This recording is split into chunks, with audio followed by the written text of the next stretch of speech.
Good morning बच्चों, मैं BL Agarwal आज आपको इस लेक्चर में कॉस्ट एंड मैनेजमेंट अकाउंट का एक chapter budget and budgetary control topic cash budget का एक प्रॉब्लम सोल्व करके समझाने का कोशिश करूंगा। उम्मीद करूंगा आपको जरूर समझ में आएगा। ठीक है, यहाँ से देखिए, from the following prepare a cash budget. Company है DB लिमिटेड। 4 मंथ का बनाना है, दिसंबर में एंड कर जाएगा। 4 महीना बनाना है, that is December, November, October and September. 6 महीना का डिटेल्स दिया हुआ है। बजट 4 मंथ का बनाना है, सितंबर से दिसंबर तक। ये कॉलम रहा सेल्स का, purchase, wages and other expense. Okay, तो एक कॉलम हो गया आपका सेल्स, 5 महीने का, 6 महीना का दिया हुआ है, जुलाई से दिसंबर। परचेज, यहाँ देखिए वेजेज और other expense, that is 4 column है, sales, purchase, wages and other expense. यहाँ सेल्स में देखिए आप 50% सेल कैश होता है। अगर 50% कैश होता है तो 50% क्रेडिट हो जाएगा। ठीक है, अब क्रेडिट सेल कैसे पैसा देगा उसको देखिए। यहाँ 75% क्रेडिट सेल का पैसा 1 महीना बाद मिलेगा, 20% 2 महीना बाद मिलेगा, और जो बैलेंस होगा बैड डेट हो जाएगा।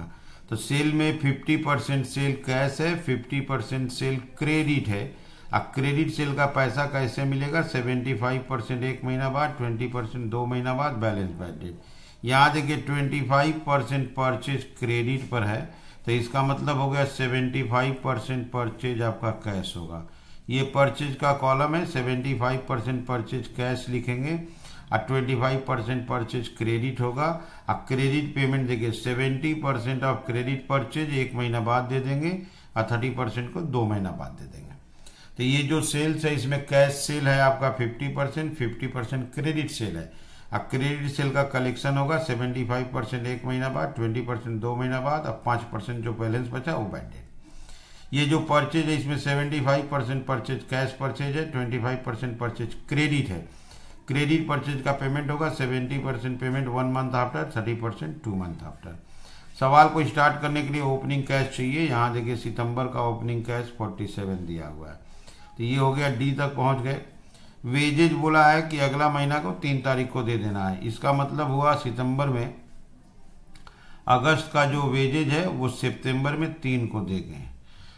सितंबर का जो वेजेज है अक्टूबर में 3 को देंगे, दैट इज 1 महीना बाद, 1 दिन बाद बोले, दैट मंथ चेंज हो गया। ओके, इसके बाद देखिए अदर एक्सपेंस कब पेमेंट देना है ऐसा कुछ बोला नहीं, लेकिन अदर एक्सपेंस के अंदर देखिए डिप्रिसिएशन इंक्लूड है। तो ये जो अदर एक्सपेंस का लिस्ट है इसमें से हमको 2000 रुपया माइनस करना है। वो 2000 डिप्रिसिएशन का है। डिप्रिसिएशन नॉन कैश एक्सपेंस होता है, कैश बजट में उसका कोई काम नहीं है। अदर एक्सपेंस कब पेमेंट करना है ऐसा कुछ बोला नहीं है, बस उसमें डिप्रिसिएशन बोला है, तो हम मान लेंगे सेम मंथ पेमेंट होगा, जिस महीना का है उस महीना में पेमेंट होगा।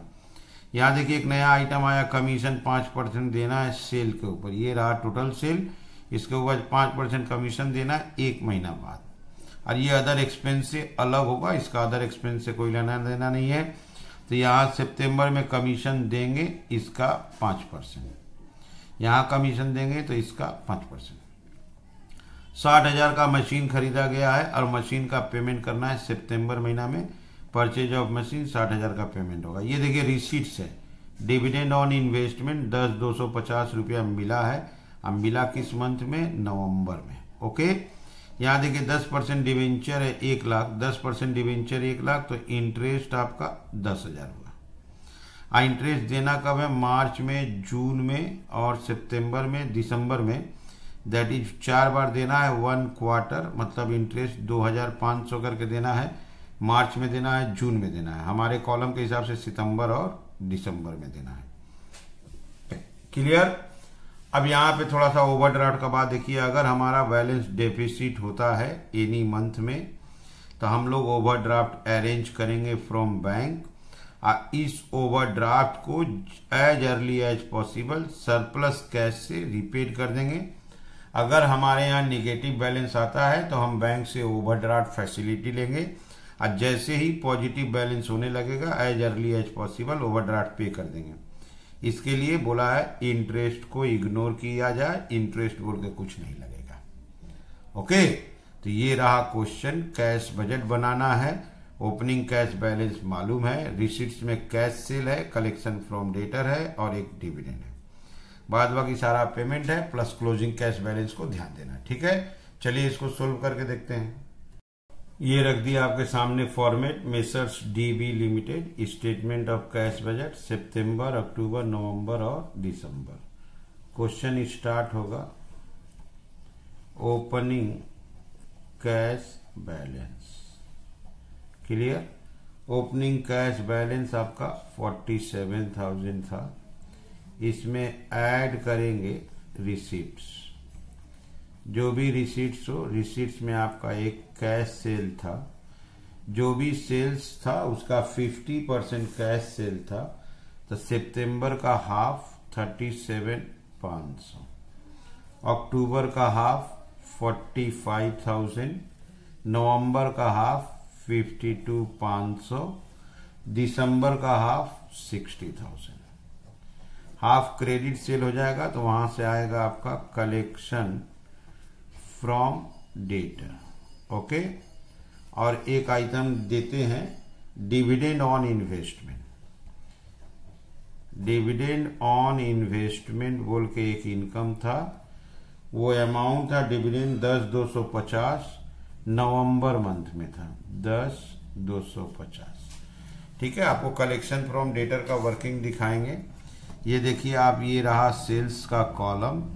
यहाँ देखिए 50% सेल कैश था, तो यहाँ से 50% कैश सेल ले लिए, 50% क्रेडिट सेल लेंगे। कलेक्शन देखिए 75% एक महीना बाद, 20% 2 महीना बाद, और बैलेंस बैड डेट इग्नोर करेंगे। यहाँ देखिए डिविडेंड ऑन इन्वेस्टमेंट को देख लीजिए 10,250 नवंबर में। अब हम लोग कलेक्शन फ्रॉम डेटर का वर्किंग करते हैं। अपना वर्किंग नंबर 1 हो जाएगा। एक नंबर कलेक्शन फ्रॉम डेटर। सवाल शुरू करते हैं, जुलाई, अगस्त, सितंबर, अक्टूबर, नवंबर एंड दिसंबर। सबसे पहले लाएंगे आपका क्रेडिट सेल। 50% सेल क्रेडिट था 30,000, 45,000, 37,500, हाफ लिख रहे हैं, 45,000, 52,500 और 60,000। ये हो गया आपका क्रेडिट सेल। कलेक्शन का बात होगा 75% आफ्टर 1 मंथ। एक डैश देंगे इसका 75% 22,500। 45,000 का 75% 33,750। 37,500 का 75% 28,125। ये 45 है, 45 का 75 33,750। 52,500 का 75% 39,375। 20% आफ्टर 2 मंथ। एक डैश 2 डैश, इसका 20% 6,000, इसका 20% 9,000, इसका 20% 7,500, इसका 20% 9,000। ओके, अच्छा 5% bad debt. Bad debt non cash item है, वो नहीं आएगा। ओके, सितंबर, अक्टूबर, नवंबर, दिसंबर को ऐड करेंगे। ये हो गया 39,750, 37,125। ये हो गया 41,250। ये हो गया 48,375। ओके, तो सबसे पहले क्रेडिट सेल लिख दिए। 75% एक महीना बाद, एक डैश दिए, शुरू से कैलकुलेट कर दिए। 20% 2 महीना बाद, 2 डैश दिए, शुरू से कैलकुलेट करके लिख दिए। बैड डेट रिकॉर्ड नहीं होगा। ये आ जाएगा कलेक्शन फ्रॉम डेटर के नाम से। 39,750, 37,125, 41,250 और 48,375। ओके, अब हम लोग यहाँ पे रिसीट्स का काम हो गया, ऐड का जगह बनाते हैं। ठीक है, ये रख दिया, आपको ऐड कर दिया जाएगा। अब ये रिसीट्स का काम कंप्लीट हुआ। अब इसके बाद हम लोग को पेमेंट्स की तरफ बढ़ना है। लेस पेमेंट में आपका कैश परचेज और उसके बाद पेड टू क्रेडिटर। ओके, आप थोड़ा परचेज का देखिए, ये रहा परचेज का कॉलम। 25% परचेज क्रेडिट होता है, तो 25% परचेज अगर क्रेडिट होगा तो 75% कैश होगा, तो यहाँ से 75% लिख देंगे। जो 25% क्रेडिट परचेज हुआ है उसका देखिए 70% पेमेंट 1 महीना बाद, 30% पेमेंट 2 मंथ आफ्टर। तो हम कैश परचेज लिख देंगे, पेमेंट टू क्रेडिटर का वर्किंग लगेगा। ओके, कैश परचेज 75% कैलकुलेट करके लिखेंगे। 50,000 का 75% 37,500, 60,000 का 45,000, 70,000 का 52,500 एंड 80,000 का 60,000। पेमेंट टू क्रेडिटर के लिए वर्किंग लगेगा। वर्किंग नंबर 2 करते हैं, पेमेंट टू क्रेडिटर।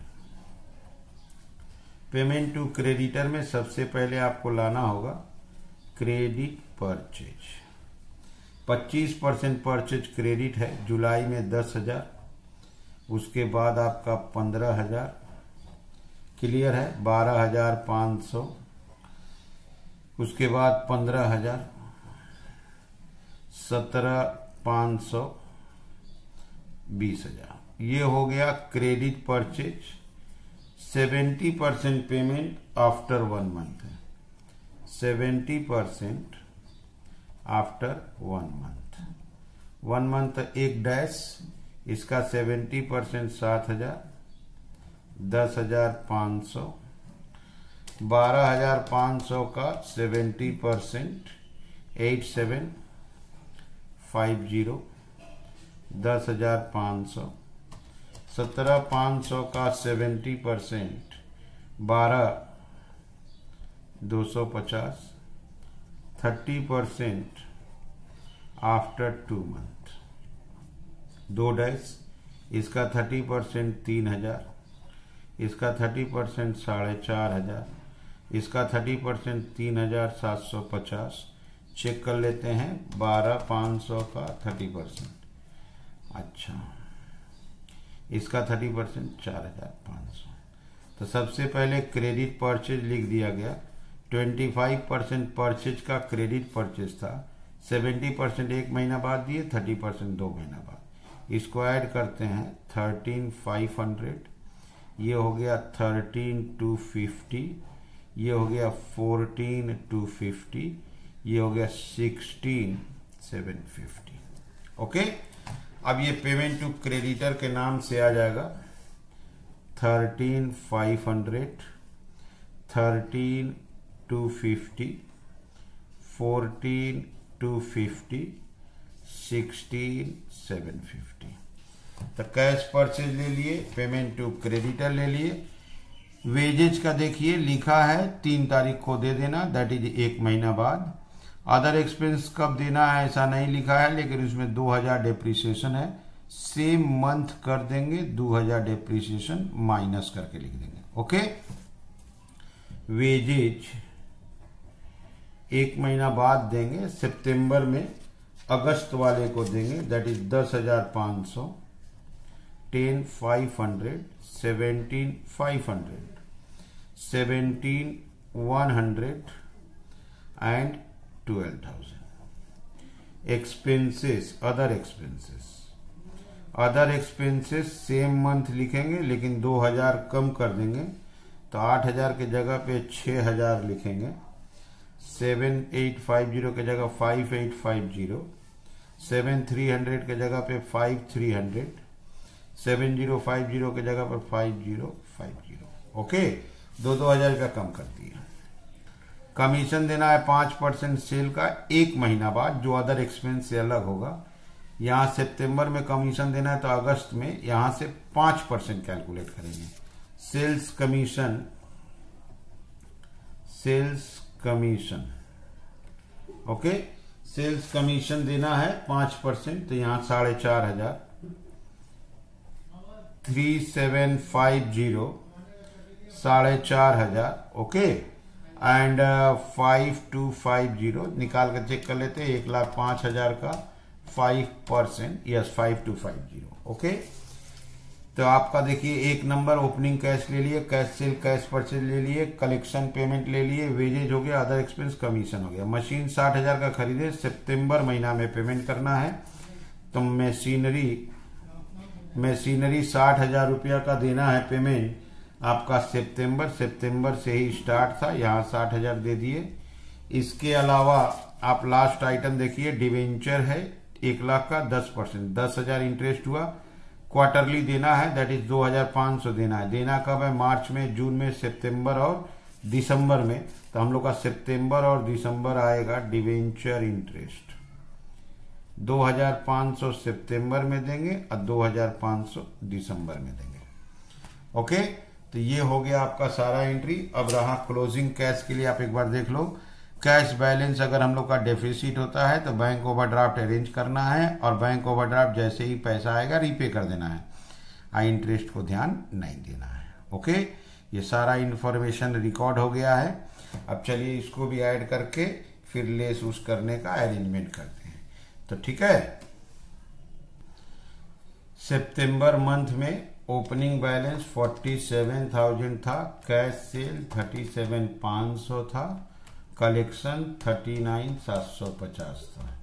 तो ये हो गया 124,250। अच्छा, अब इसका पेमेंट ऐड करते हैं। 37,500,